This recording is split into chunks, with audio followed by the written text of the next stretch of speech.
Hello students, my self Sonu Sharma and I am your accountancy educator. और आप सभी का हमारे प्यारे से यूट्यूब चैनल एजुकेट टॉपर्स में स्वागत है। तो स्टूडेंट्स, हमने लास्ट क्लास में कैश फ्लो स्टेटमेंट स्टार्ट किया था, जिसमें हमने कैश फ्लो स्टेटमेंट की मीनिंग और कैश फ्लो को हमने क्लासीफाई किया था ऑपरेटिंग एक्टिविटी, इन्वेस्टिंग एक्टिविटी और फाइनेंसिंग एक्टिविटी में। तो आई होप आप लोगों ने लास्ट वीडियो देख लिया होगा और इन तीनों एक्टिविटीज़ के बारे में अच्छे से समझ लिया होगा। तो अपने कॉन्सेप्ट को और क्लियर करने के लिए आइए हम कुछ क्वेश्चन सॉल्व करें। जैसे पहला क्वेश्चन है, identify the following transactions with operating activities, investing activities, financing activities and cash equivalents. आपके सामने 20 ट्रांजेक्शंस हैं और इन्हीं ट्रांजेक्शंस को 4 तरह के आइटम्स में आपको डिवाइड करना है। Operating activity, investing activity, cash and cash equivalent में। तो चलिए शुरू करते हैं। जैसे सबसे पहला एग्जांपल दिया हुआ है कैश सेल्स। कैश सेल्स किसी भी कंपनी के लिए ऑपरेटिंग एक्टिविटी में आता है।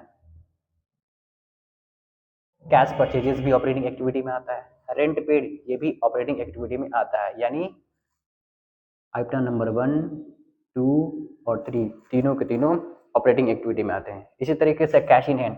अब कैश इन हैंड जो होता है, हमने पढ़ा था कि कैश एंड कैश इक्विवेलेंट में 3 आइटम्स होते हैं, cash in hand, cash at bank और मार्केटेबल सिक्योरिटीज। तो उस हिसाब से कैश इन हैंड जो है आपका कैश एंड कैश इक्विवेलेंट में आता है, यानी item number 4 comes under cash and cash equivalent. पांचवा है इनकम टैक्स पेड। हमने जनरली पढ़ा था income tax paid operating activity में आता है। 5 हो गए। छठवा है ऑफिस एक्सपेंसेस, ये आपके ऑपरेटिंग एक्टिविटी का पार्ट है। इसी तरीके से बैंक बैलेंस, बैंक बैलेंस यानी कैश एट बैंक, ये भी आपका कैश एंड कैश इक्विवेलेंट में आएगा। इसी तरीके से हम अगर बात करें sale of computer by dealer of computer, कोई कंप्यूटर बेचने वाला है जो कि कंप्यूटर बेच रहा है, तो उसकी यह एक्टिविटी जो होगी उसकी प्रिंसिपल रेवेन्यू जनरेटिंग एक्टिविटी होगी, इसलिए यह ऑपरेटिंग एक्टिविटी में ही आएगा। 9वां आइटम है इश्यू ऑफ डिवेंचर, जो कि फाइनेंसिंग एक्टिविटी में आता है, इसलिए 9th आइटम आपका जो है फाइनेंसिंग एक्टिविटी में आएगा। 10वां है dividend paid, dividend paid financing activity में आएगा। अब अगला आइटम है cash paid to trade payables, ये आइटम आपके ऑपरेटिंग एक्टिविटी में आता है। 12वां आइटम देखते हैं परचेज ऑफ मशीन्स। याद रखिएगा मशीन फिक्स एसेट है, इसीलिए मशीन खरीदना फिक्स यानी फिक्स एसेट खरीदना जो कि इन्वेस्टिंग एक्टिविटी में आता है, यानी 12th आइटम जो होगा इन्वेस्टिंग एक्टिविटी में आएगा। 13वां आइटम लिखा है sorry income tax refund receive. देखिएगा यहाँ पे 5वां आइटम आपका इनकम टैक्स पेड था जो कि ऑपरेटिंग एक्टिविटी में आता है, तो इनकम टैक्स रिफंड भी ऑपरेटिंग एक्टिविटी में ही आएगा। 13th आइटम ऑपरेटिंग एक्टिविटी में आएगा। इसी तरीके से इश्यू ऑफ शेयर कैपिटल, ये भी फाइनेंसिंग एक्टिविटी का पार्ट है। Issue of share capital financing activities. Sale of patent, patents यानी ये फिक्स एसेट है, इंटेंजिबल एसेट है, तो पेटेंट को सेल करना इन्वेस्टिंग एक्टिविटी में आता है।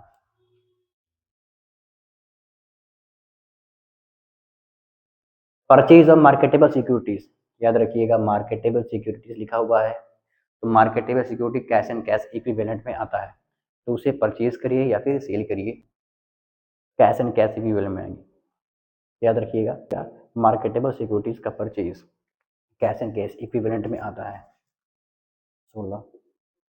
इसी तरीके से परचेज ऑफ गुडविल, गुडविल जो होता है फिक्स एसेट होता है, तो गुडविल का परचेज करना इन्वेस्टिंग एक्टिविटी में आता है।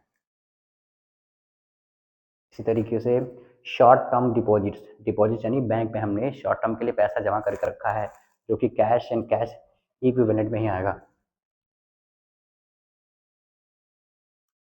19th आइटम है परचेज ऑफ सिक्योरिटीज, यानी शेयर या फिर डिवेंचर का खरीदना बट इन्वेस्टमेंट के पर्पज से, तो ये भी आपका जो है इन्वेस्टिंग एक्टिविटी में आएगा।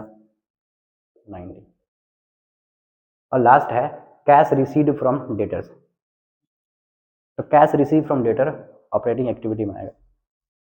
तो चलिए नेक्स्ट क्वेश्चन स्टार्ट करते हैं। तो अगला क्वेश्चन भी सेम है, इसमें बस 14 ट्रांजेक्शन दिए गए हैं और इन्हें भी operating activity, investing activity, financing activity और कैश एंड कैश इक्विवेलेंट के रूप में क्लासीफाई करना है। चलिए स्टार्ट करते हैं।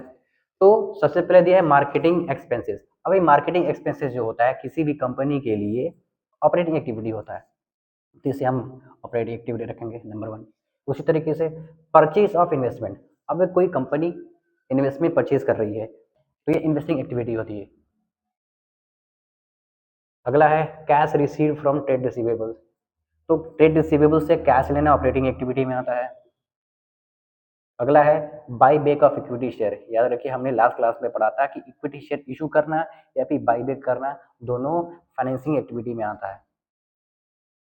तो चौथा आपका फाइनेंसिंग एक्टिविटी में आएगा। उसी तरीके से पांचवा है repayment of long term loan. अब बताइएगा लॉन्ग टर्म लोन हमने लिया, अब उसे हम रीपे कर रहे हैं, तो लोन लेना या लोन चुकाना दोनों फाइनेंसिंग नेचर की एक्टिविटी में आता है, यानी इसे हम फाइनेंसिंग एक्टिविटी में रखेंगे पांचवा।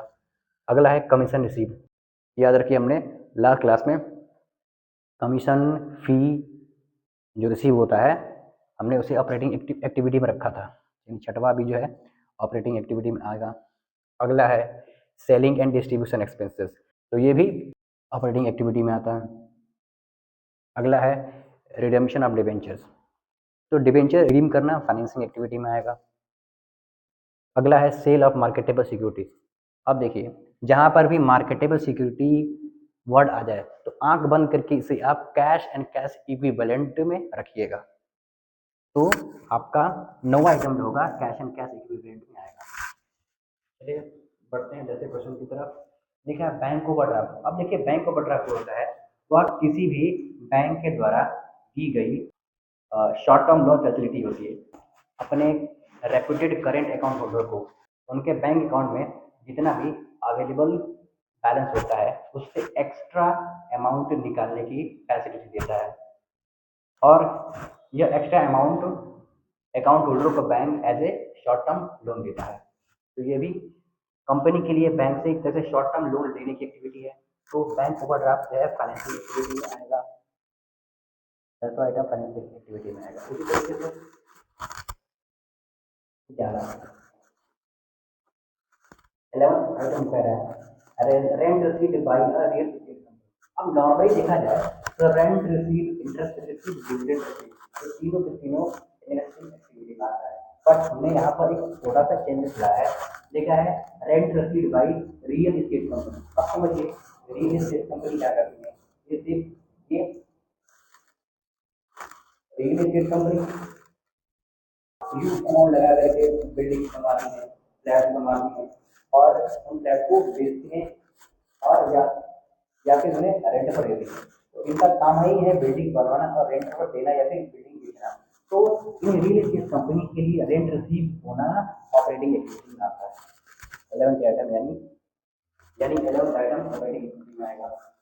थोड़ा सा यहाँ पर सतर्क रहने की जरूरत है।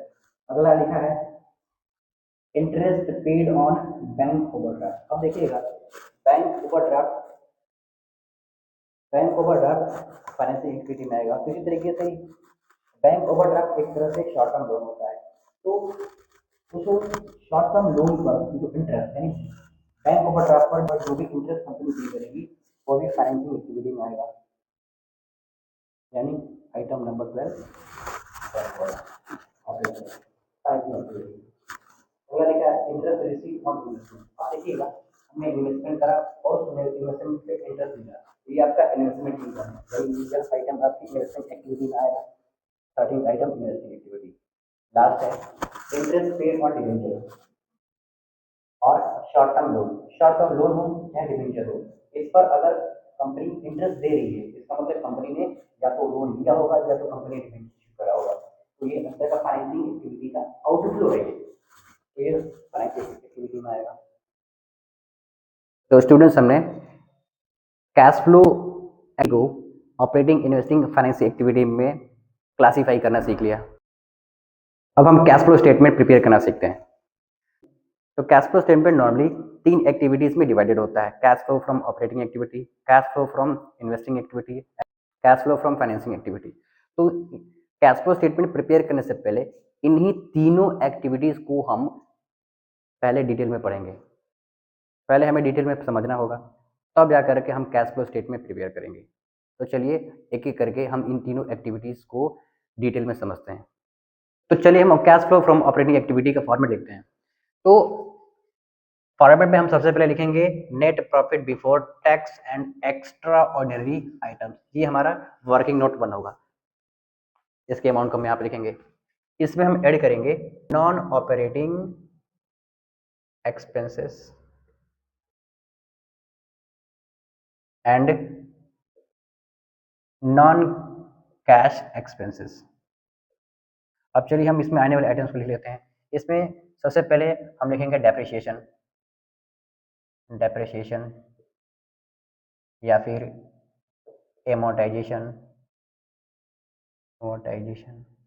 डेप्रिसिएशन फिर टेंजिबल एसेट पे लगता है और एमोर्टाइजेशन इंटेंजिबल एसेट पे लगता है। इसका जो भी अमाउंट होगा उसको इस कॉलम में लिखें, उसे हम इस कॉलम में लिखेंगे। उसके बाद लिखेंगे loss on sale of asset. फिर हम लिखेंगे intangible assets, return of, return of. ये तीनों के हमारे नॉन कैश एक्सपेंस होते हैं। नॉन कैश एक्सपेंस ऐसा एक्सपेंस होता है जो होता तो है लेकिन जेब से कैश नहीं जाता है। ठीक है, तो depreciation, loss on sale of asset और इंटेंजिबल एसेट्स, रिटर्न ऑफ, तीनों के तीनों नॉन कैश एक्सपेंस होते हैं। अब हम अगला आइटम लिखेंगे नॉन ऑपरेटिंग एक्सपेंस के बारे में, जैसे interest paid, interest paid on loans या फिर debentures,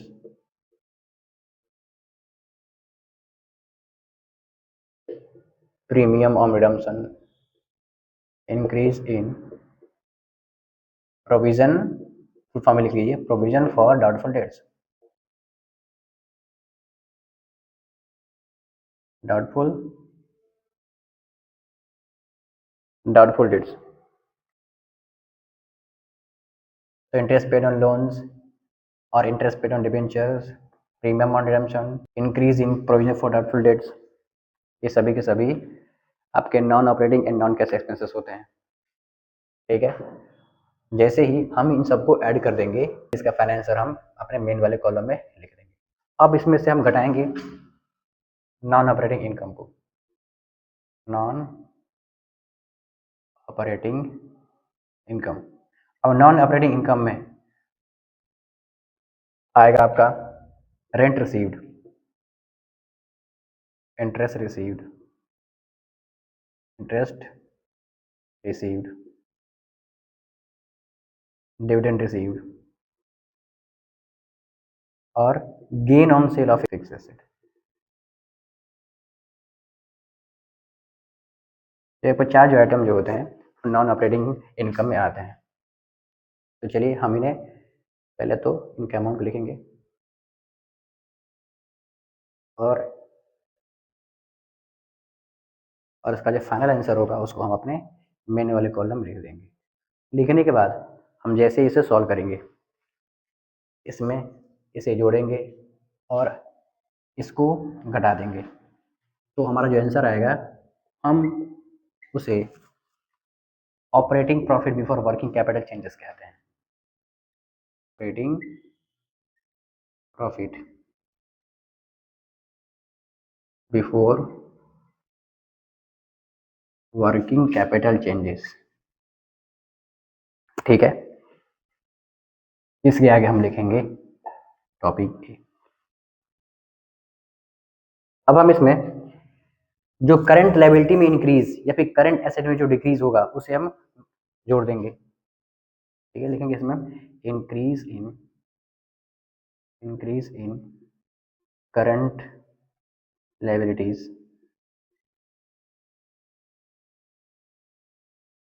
and decrease in, short form में लिख देते हैं करंट एसेट्स,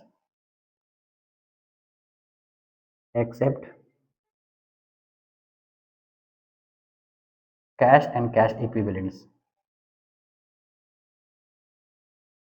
ध्यान दीजिएगा, पूरा का पूरा कैश फ्लो स्टेटमेंट ही कैश एंड कैश इक्विवेलेंट हमारे पास कितना है उसको फाइंड आउट करने के लिए बनाया जाता है। इसीलिए हम करंट एसेट में से हम कैश एंड कैश इक्विवेलेंट को छोड़ करके सारे करंट एसेट को हम यहाँ पर ट्रीट करेंगे, बस इसमें कैश एंड कैश इक्विवेलेंट नहीं रहेगा। फिर इसमें से जो करंट लायबिलिटी में डिक्रीज या फिर करंट एसेट में इंक्रीज होगा उसे हम घटा देंगे, यानी decrease in current liabilities and increase in current assets.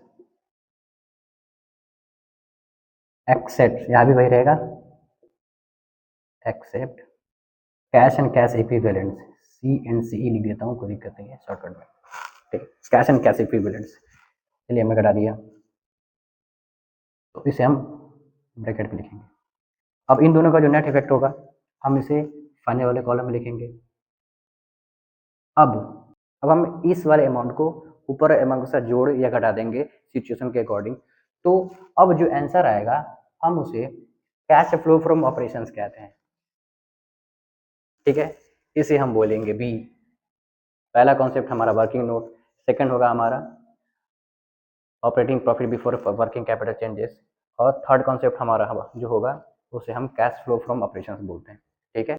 चलिए बोर्ड पर गया, अब हम थोड़ा सा ऊपर से मिटा करके इसके आगे का फॉर्मेट को हम कंटिन्यू करते हैं। अब आप कैश फ्लो फ्रॉम ऑपरेशन के जस्ट नीचे घटाएंगे tax paid net of refund. Question में दिया होगा कैसे निकलेगा, जो भी आपका टैक्स होगा उसमें से रिफंड को माइनस कर देंगे, निकलेगा आपका tax paid net of refund. तो इसे हम घटा देंगे, फिर उसका जस्ट नीचे हम ऐड करेंगे एक्स्ट्रा ऑर्डिनरी इनकम, जैसे कि इंश्योरेंस क्लेम रिसीव। अब देखिए एक्स्ट्रा ऑर्डिनरी इनकम या फिर एक्सपेंसेस क्या होते हैं, ये वो इनकम या फिर एक्सपेंसेस होते हैं जो ऑर्डिनरी नेचर के नहीं होते हैं, जो कि रेयरली होते हैं। जैसे अगर मैं आपसे कहूँ रेंट हमने पे कर दिया तो ये आपका एक्सपेंस है और ये ऑर्डिनरी एक्सपेंस है, हर बार होता है। लेकिन क्या चोरी हमेशा होती है, आग हमेशा लगती है, या फिर हमेशा अर्थक्वेक आता है? नहीं, ये रेयरली आते हैं। तो ये सब के सब आइटम जो होते हैं एक्स्ट्रा ऑर्डिनरी नेचर के होते हैं। तो एक्स्ट्रा ऑर्डिनरी एक्सपेंसेस में लॉस बाय थेफ्ट, फायर, या फिर अर्थक्वेक से हुआ नुकसान, या फिर अगर कोई एम्प्लॉय वॉलंटरी रिटायरमेंट ले रहा है तो उसे हम जो कॉम्पेंसेशन देंगे वो भी एक्स्ट्रा ऑर्डिनरी एक्सपेंस में आएगा। इसके साथ साथ हमने थेफ्ट इंश्योरेंस, फायर इंश्योरेंस या फिर अर्थक्वेक से रिलेटेड अगर हमने कोई इंश्योरेंस ले रखा होगा तो उस इंश्योरेंस पर मिला क्लेम, इंश्योरेंस क्लेम रिसीव, ये आपका एक्स्ट्रा ऑर्डिनरी नेचर का इनकम होगा। तो अब हम जब इन्हें सॉल्व कर देंगे तो सॉल्व करने के बाद अब हमारा जो आंसर आएगा या तो पॉजिटिव आएगा या तो नेगेटिव आएगा। यानी अगर हमारा यहाँ पर आंसर पॉजिटिव आया तो हम लिखेंगे फ्लो फ्रॉम, और अगर हमारा आंसर इन सबको सॉल्व करने के बाद नेगेटिव आ गया तो हम लिखेंगे यूज्ड इन। ध्यान दीजिएगा, जो भी आइटम्स हमने ब्रैकेट में लिखे हैं उन्हें घटाना है, वो नेगेटिव आइटम्स है। तो अगर आंसर पॉजिटिव आएगा तो विदाउट ब्रैकेट यहाँ पे लिखा जाएगा, और अगर आंसर निगेटिव आएगा तो हम उसे ब्रैकेट पे लिखेंगे। तो अगर आंसर निगेटिव आया तो हम वर्ड यूज करेंगे यूज्ड इन, और अगर आंसर पॉजिटिव आया तो हम बोलेंगे फ्लो फ्रॉम, यानी cash flow from operating activities या फिर cash use in operating activities. और ये हमारा फाइनल आंसर है। तो cash flow from operating activity को सॉल्व करना थोड़ा सा लेंदी होता है, और ये कैश फ्लो स्टेटमेंट की सबसे बड़ी एक्टिविटी होती है जो कि डायरेक्टली नहीं निकलती है। पहले हमें net profit before tax and extra ordinary expense निकालना पड़ता है, फिर operating profit before working capital changes निकालना पड़ता है, उसके बाद कैश फ्लो फ्रॉम ऑपरेशंस निकालना पड़ता है, और तब जा करके cash flow from operating activity या फिर cash used in operating activity पता चलती है। अब हम जस्ट इसके नीचे हम अपना वर्किंग नोट का फॉर्मेट बनाएंगे। Net profit before tax and extra ordinary expenses के फॉर्मेट को हम लिख लेते हैं। फॉर्मेट में सबसे पहले हम लिखेंगे प्रॉफिट फॉर द ईयर, और इसके अमाउंट को हम निकालेंगे क्लोजिंग में से ओपनिंग फिगर को माइनस करके, यानी इस साल का जो प्रॉफिट होगा उसे हम पिछले साल के प्रॉफिट फिगर में से माइनस कर देंगे, तो निकल जाएगा प्रॉफिट फॉर द ईयर। लिख लिया। अब ऐड करेंगे transfer to reserve, formula same रहेगा। फिर इसमें हम जोड़ेंगे डिविडेंड। और डिविडेंड दो तरह का होता है, एक होता है इंटरिम डिविडेंड और दूसरा होता है फाइनल डिविडेंड। तो हम इंटरिम डिविडेंड जो है करेंट ईयर का लेंगे, और प्रपोज्ड डिविडेंड या फिर फाइनल डिविडेंड जो होगा हम प्रीवियस ईयर का लेंगे। इसी तरीके से हम सवाल में अगर प्रोविजन फॉर टैक्स दिया होगा तो हम करेंट ईयर के प्रोविजन फॉर टैक्स को हम ऐड करेंगे।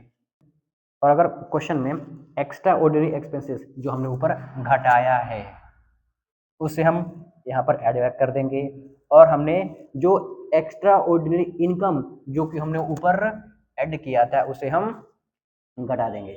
घटाने के बाद जो हमारा जो फाइनल आंसर होगा उसे हम एनपीबीटी कहेंगे, और इसको हम अपने cash flow from operating activity के फॉर्मेट पे हम सबसे ऊपर लिख देंगे। तो इस तरीके से हमारा cash flow from operating activity का फॉर्मेट प्रिपेयर होता है।